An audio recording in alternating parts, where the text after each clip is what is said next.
bien, estamos listos para la entrevista. Nos acompaña Santiago Martínez Suárez, él es consultor político y nos visita desde España. Por supuesto, le damos la bienvenida, Santiago. ¿Qué tal? Bien hallado, gracias por la invitación. A usted, muchísimas gracias por acompañarnos. Vamos a hablar de un tema muy interesante, lo hemos discutido quizá en algunas ocasiones aquí en este espacio, sobre la neurocomunicación y la oratoria política.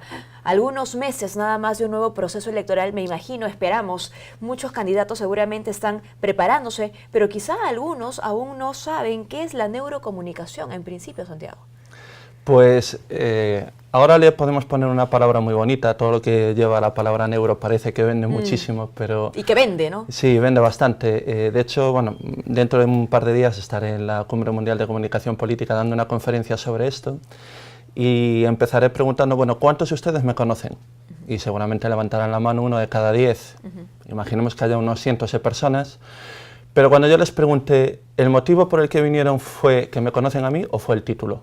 Y todos levantan la mano cuando ven el título, ¿no? Hay una serie de palabras elegidas de manera intencionada para hacer interesante la conferencia, ¿no? Ese campo de la lingüística cognitiva, del uso de las palabras adecuadas para provocar una serie de reacciones en la gente. Esto ya los griegos hace 2500 años ya lo sabían.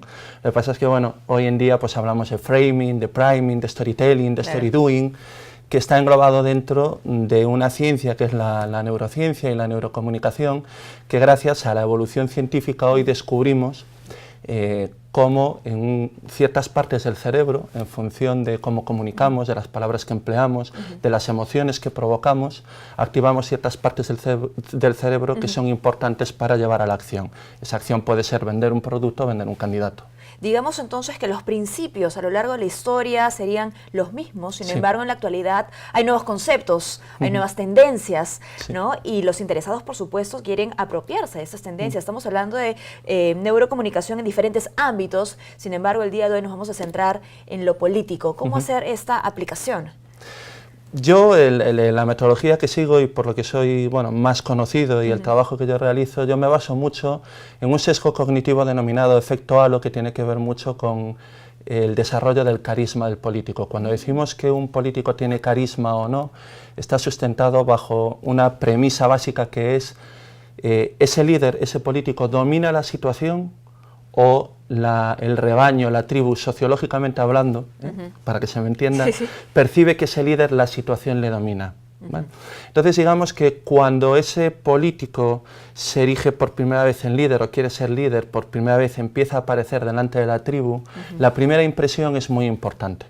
Este sesgo cognitivo se denomina efecto halo y es uno de los motivos por los cuales a un psicólogo le dieron el premio Nobel de Economía, Daniel Kahneman, porque demostró que la primera impresión es muy importante. Yo suelo decir, nunca hay una segunda oportunidad para una primera buena impresión, y es cierto.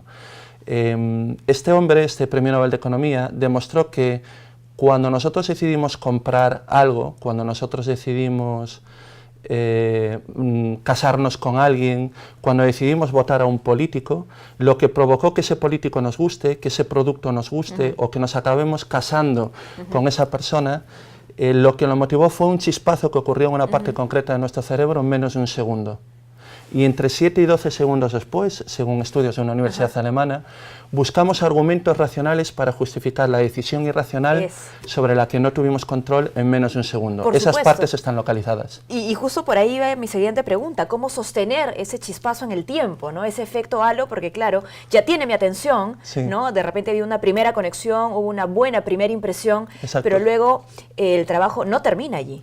No, no termina, pero es curioso cómo el poder del efecto halo llega a provocar que cuando la gente se entera algo de negativo, si la primera impresión fue positiva, minimiza lo negativo, lo justifica, lo perdona. Y esto ocurre mucho en política.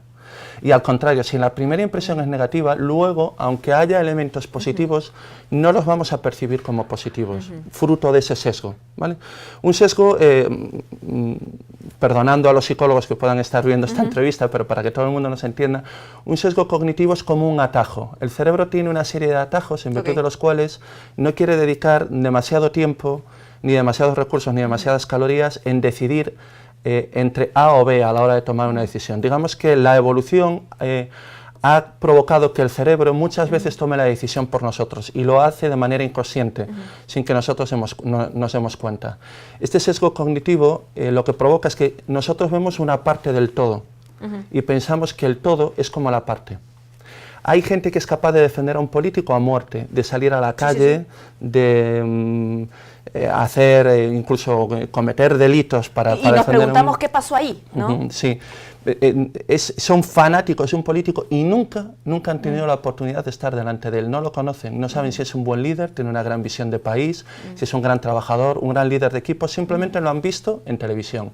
Solo han visto su imagen, su oratoria, su comunicación, su escenificación, su dominio de la escena. Y en virtud de eso le atribuyen una serie de valores asociados a ese dominio escénico que tienen. Pero solo ven una parte del todo.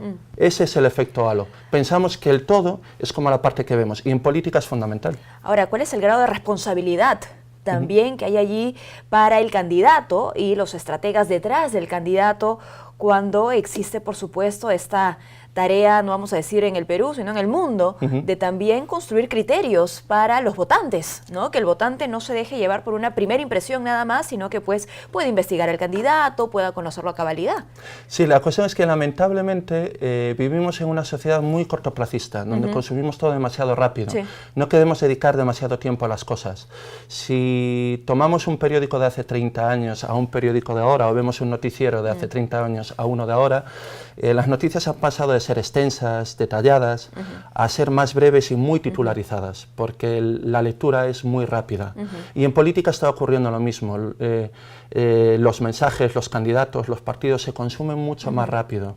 Y por lo tanto hay una menor predisposición crítica de la gente a investigar, a informarse de manera más detallada. Se dejan guiar por un pantallazo, por una imagen de Facebook, o por lo que cierta persona dice de otra persona, ¿no? Y ahí se queda el tema. Ese es el problema. Sin embargo, claro, tenemos que detenernos porque la decisión, como bien dice nuestro invitado, puede tomarse de manera muy rápida. Así es. ¿No? Y la impresión es cosa de segundos. Sin embargo, esa autoridad va a estar en el cargo 4 o 5 años, ¿no? Tomando decisiones para nuestro futuro. Entonces, yo sé que te pongo en una posición complicada porque, claro, tu trabajo es justamente causar esa buena impresión, pero nuestro trabajo también es desarrollar, ¿no? En el votante este criterio, ¿no? Que no tiene que ver y no tiene que contradecirse con este primer chispazo, porque puede tenerlo y puede conectar de igual manera con este candidato y luego investigarlo.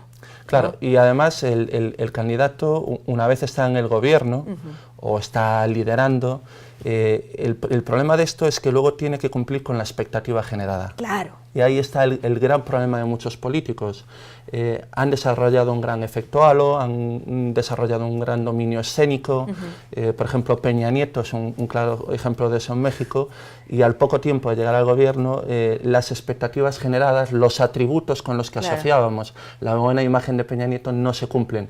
Y eso se vuelve en contra. Es un efecto rebote, un efecto de reactancia que siempre en políticas de gobierno, muy asociadas a líderes muy personalistas, hay que ir pautando, dosificando y controlando.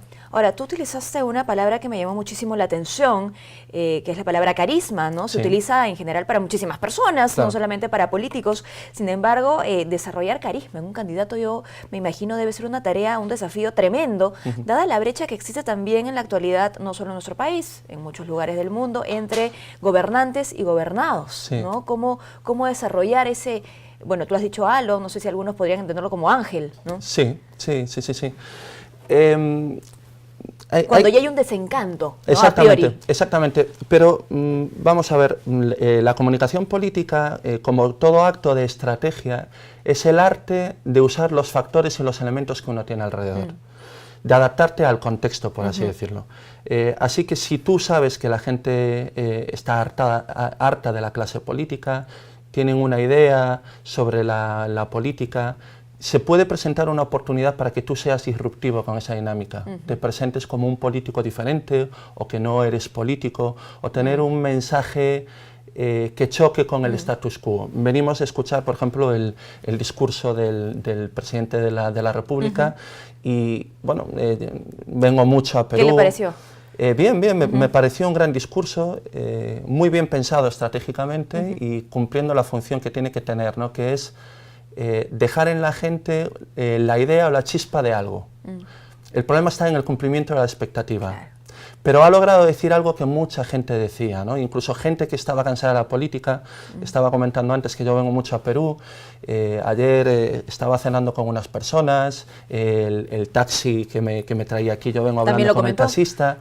Y entonces comentaban cómo estaban cansados de la política, pero este discurso les ha dado cierta ilusión. Ayer una persona decía, me ha dado un rayo de luz.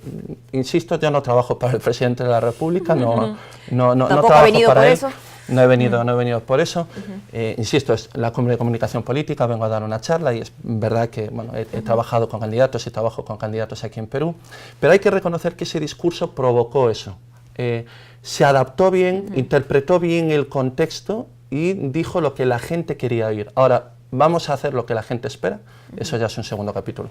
Por supuesto. Ahora, regresando a lo que usted mencionaba, ¿no? Que, digamos, para sintonizar con aquel ciudadano que está desencantado de la política, uno puede ser disruptivo, debe entenderse que es mucho más fácil trabajar con el outsider que con un candidato que ya tiene quizá una carrera política y que no ha tomado en el camino las mejores decisiones.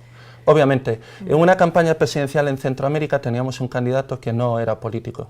Y el primer spot de televisión que hicimos fue, hola, me llamo fulanito, y evidentemente no me conocen, porque no soy político. Cuando veías la pauta en encuestas de la influencia que tuvo ese spot, él había subido en conocimiento e intención de voto. Esas técnicas, aunque creamos que no, funcionan. Somos más fácilmente, no voy a decir manipulables, pero persuasibles, si la palabra existe, de lo que creemos. Hay mucha gente que dice, no, a mí no me influyen, a mí no me manipulan. No me tocan. Pero yo le digo, ¿cuál es tu celular? ¿Y qué tablet tienes? Una manzanita, ¿verdad? Ah, pero a ti no te manipulan. Entonces, ojo, porque siempre nos creemos que somos más listos, pero muchas veces somos más corderitos dentro del rebaño de lo que creemos. Ahora, dentro del campo de la neurocomunicación política, ¿cuáles son los medios, digamos, que se ponen de manifiesto, ¿no? ¿Es el frente a frente? ¿Está también la neurocomunicación web, por ejemplo? Claro, todo eso se aterriza en diferentes canales, evidentemente. Ahora vivimos en la sociedad de Internet y evidentemente el tipo de comunicación en Internet es diferente a la comunicación que existía anteriormente, ¿no? Un pensador italiano, Giovanni Sartori, habló de que hemos pasado de ser el Homo sapiens al Homo videns. Ya sí es verdad que nuestro cerebro determina todo, pero el sentido predominante con el que interactuamos en la realidad que nos rodea es evidentemente la vista, estamos pantallizados.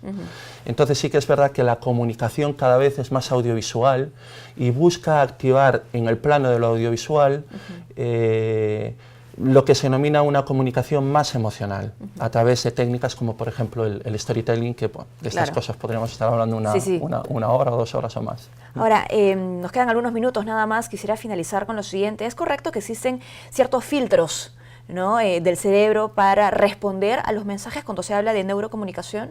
Sí, evidentemente siempre hay filtros porque hay personas que tienen ideas preconcebidas ante una realidad y tú tienes que luchar contra esa idea preconcebida. Luego también existen sesgos cognitivos como los que hablábamos, podemos ayudarnos de ellos o pueden ser, como le comentaba, una resistencia. La idea es, y de eso hablaré en mi conferencia, conocer un poquito esos sesgos cognitivos, cómo funcionan, para ayudarte a ser más carismático, a comunicar, a liderar de una manera más efectiva y eficaz, porque al fin y al cabo es lo que la gente quiere líderes que sepan dominar la situación. Muy bien, ¿qué tendrían que saber los candidatos que van a postular y candidatas que van a postular el 7 de octubre en las elecciones regionales y municipales de nuestro país sobre la neurocomunicación política? Bueno, lo primero, lo que comentamos antes, la importancia de que la opinión pública lo que van a ver es una parte del todo, y es su escenificación, la imagen, la cara, la comunicación. Hay un estudio de Alexander Todorov en el año 2005 en la Universidad de Princeton donde a estudiantes le ponían en una pantalla 2 fotografías y tenían 1 segundo para elegir a una de las 2 fotografías en el caso de que esas 2 personas se presentaran a unas elecciones. Así lo hicieron como 120 o 140 parejas de fotografías. Tenían que tomar 120 decisiones en 1 segundo cada una. El resultado del estudio fue que al final el 70% de las decisiones de esos estudiantes habían coincidido con las elecciones el año anterior en Estados Unidos. Alexander Todorov le había puesto dos imágenes de un candidato republicano y un candidato demócrata que en la vida real se habían enfrentado un año antes por un cargo público electoral. Y había un 70% de correlación entre la imagen percibida y la intención de voto. Por eso que le comentaba del efecto halo. Claro. Por eso, el primer consejo a los políticos, muy importante, la escenificación, la oratoria, la imagen. Y lo segundo, la adaptación. Adaptarse a la tribu. La tribu no te va a votar si no eres, pareces o conoces la realidad de la tribu. Muy bien, hay que ser conscientes entonces del poder detrás de la neurocomunicación y la responsabilidad que tenemos para sostener esta primera buena impresión. Muchísimas gracias por acompañarnos. ¿Dónde lo pueden ver, encontrar? Habló sobre una conferencia. Sí, bueno, hoy empieza la Cumbre Mundial de Comunicación Política que se realiza en el Hotel Westin en San Isidro. Mi intervención es el viernes a la 1 del mediodía, 12:30, 1 del mediodía. Y pueden seguirme también a través de mi página web www.oratoriaprofesional.com.